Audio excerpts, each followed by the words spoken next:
I'm Adarsh Narahari. I'm the Managing Director for Primus Senior Living.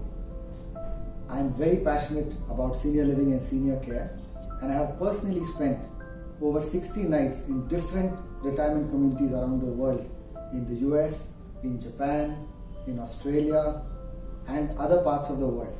So I have a little bit of idea about what it means to run a senior living facility. As Primus, we also run 2 communities which are running very successfully. So today I want to talk to you about what are the factors that you need to look at before choosing a retirement community. Right? So I will be talking about 5 factors today. The first factor is services. Is the company that you are looking at to provide retirement care, is it a real estate company? Are they selling you an apartment on price per square feet? Are they selling you appreciation of real estate, or are they selling you services? So the very first thing that you need to look at is you need to establish who is a real estate player and who is a service oriented senior living community. Because senior living is like running a hotel and a hospital combined. It's got nothing, unfortunately, to do with real estate. So it is important that you establish the culture of that company in terms of A, are they having any existing communities? Do they have experience in running these communities? Have there been good reviews about the people that are living in these communities? So this is the most important intangible factor. It is like, for example, if you were to choose a doctor to get a particular surgery done, you wouldn't go about looking at the cheapest cost of the surgery. You would look at who is the doctor who will give me the best possible care, and the price becomes secondary. So senior living is something which is exactly like that, where the services and the amenities provided are more important than the physical piece of real estate that is there, because it's all about community living. So the service orientation is the first aspect that you need to establish with whatever home that you are looking at to retire in. The next most important factor will be the ability of healthcare. When I say ability to scale up, I mean to say healthcare. Under healthcare, what is that you get in your community? Are there doctors on campus? Do they have physiotherapists? Do they have nursing throughout the day and night? Do they have an ambulance on site? So these are some of the things that you need to establish, because seniors spend a lot of time in getting regular tests done, right? They don't want to be wasting time in going and waiting in hospitals. They don't want to be wasting time in solving a problem which could have been avoided in the first place. So medical care is very important, and the more important part of medical care is the community that you're looking at.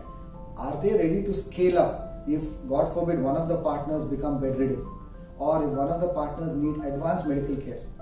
Because in India right now, we have a lot of these active senior living, and frankly, I'm confused about what is active senior living, because aging is something that none of us can escape from.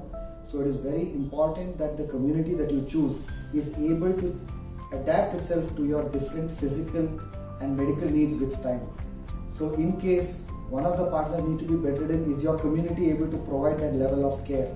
Have they done that in the past? Can they do it in the future? So this is a very important question that you need to ask before you finalize on who your retirement community provider is. The third one is a simple and a very complicated one at the same time, which is food. So in India, even a simple thing like sambar can be very different. Tamilian sambar is different from a Maharashtrian sambar to the one in Karnataka. So the kind of food that you get, the nutrition in that food, the hygiene and the quality of the food is very important.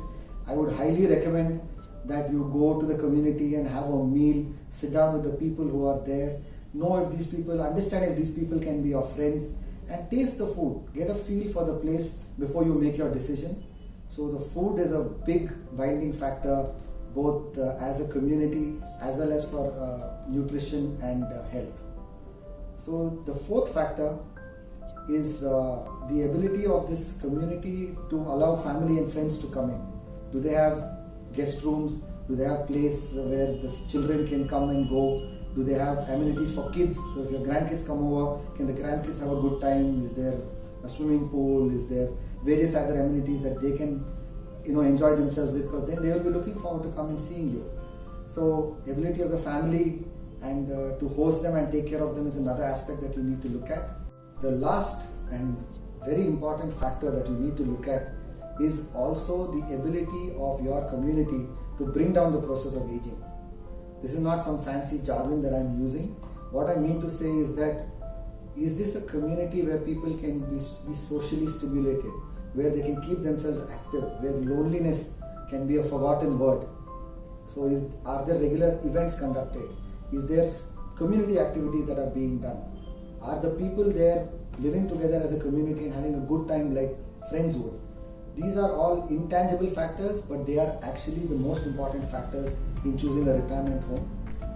I want to sum up this video by repeating something that I started out with, that while you choose your retirement or senior living home, the most important thing is it is not a real estate decision. It should not be a decision based on if your house is 30 lakhs or 40 lakhs or 1 crore, because it's got nothing to do with your happiness. You have all spent a lifetime in putting together a corpus so that you can enjoy your retirement. And you should truly look out for something that will give you happiness and that will give you satisfaction. Because there are a lot of real estate players who are into this business, so it is very important that you are able to differentiate senior living from real estate. Thank you so much for listening in.